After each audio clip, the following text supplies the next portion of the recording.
press conference at Loftus for the year. Captain and coach. John, Super Rugby is drawing closer. Obviously, RG and Rulaf starting in the game against the Stormers. What would you like to see from the Bulls in this game against the Stormers? Yeah, we're on a different timeline to every other team in the country. We don't start the competition until the 24th. So we're very mindful around developing 38 players rather than just focusing on what potentially will be the top 23 for going into the first round. So that's very much an important part of our plan. So last week we got started with all the young guys, brought closure in their minds about the level and the intensity of this competition. This week we flipped our starters and our finishers for the want of better words. And so it just happens to be that Rudolph starts this week.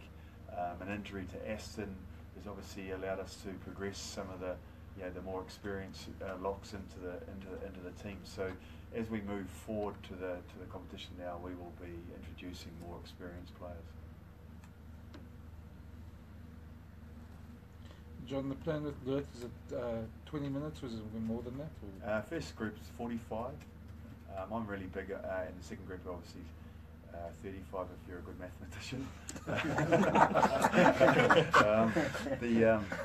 So the 45 is really built around the thinking that we've got to prepare for match conditions, and so rather than going 2 teams of 40, I think it's really important as an athlete to be able to come to grips with obviously cooling down, communicating effectively at half time, and then going out and re-establishing a start. So there's some thinking around that. Been a bit of hype around the Stormers. They're talking about how their attack is good. So you're expecting to be challenged a bit on that front? Yeah, I mean, if they're looking to attack, with width and keeping the ball alive, that's exciting. It's good. Look forward to it. John, just on that point, defence-wise, you're quite happy with the performance in Polokwane. You obviously want to see more of the same in Wellington. Yeah, we've clearly you're probably starting to see more than the seeds of the new system, but starting to see some real growth in that area, and there's clearly some confidence in the group in that area. So we'd like to make further gains in that area. Like all aspects, if you looked at all aspects of our game, if you wanted to break up all the game dimensions, our poorest feature last week was our line-out attack. So we get that sorted and grow in all the other areas, then our game starts coming together. John, just back to Luet, it's quite an interesting dynamic that you guys have at the locks.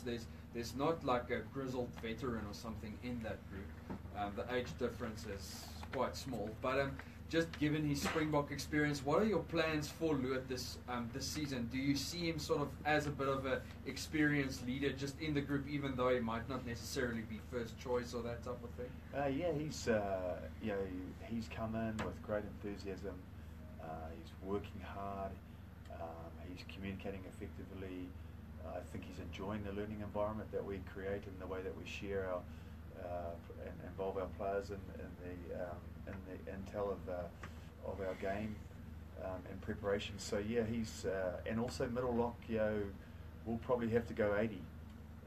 It's a critical calling position, obviously from a line-out point of view. So he loves that kind of stuff. When you say that guys aren't grizzly, Lewett's got a bed, I think, and RG, I wouldn't like to see RG in a corridor on most evenings, and then I think Jason's not too far behind. Sorry, I just meant actually the age. And then you've got the 2 young locks, like in Ruben and Aston, who come on extremely well in Curry Cup and would acknowledge that they've got a lot to learn still. But just think what they're going to be like in a year's time as well, and we're going to need everyone. So as I keep saying to guys who have perceptions about where they sit in terms of experience and playing time, is that just be ready, because we're going to need everyone.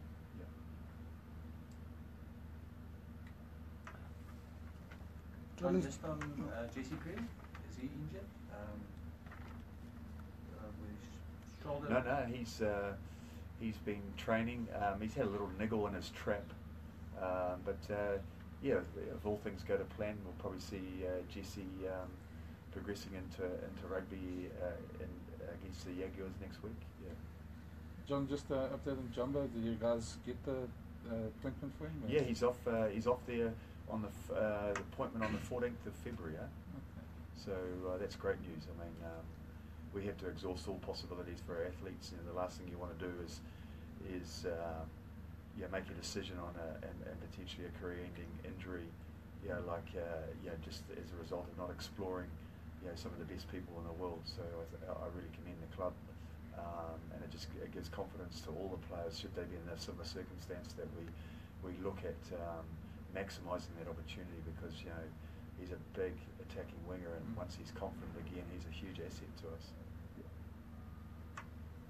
Burger, feeling amongst you guys, do you guys feel as if you made progress in the game? I know it was the first game, the first hit out of the pre-season, but do you feel as if there was some progress made?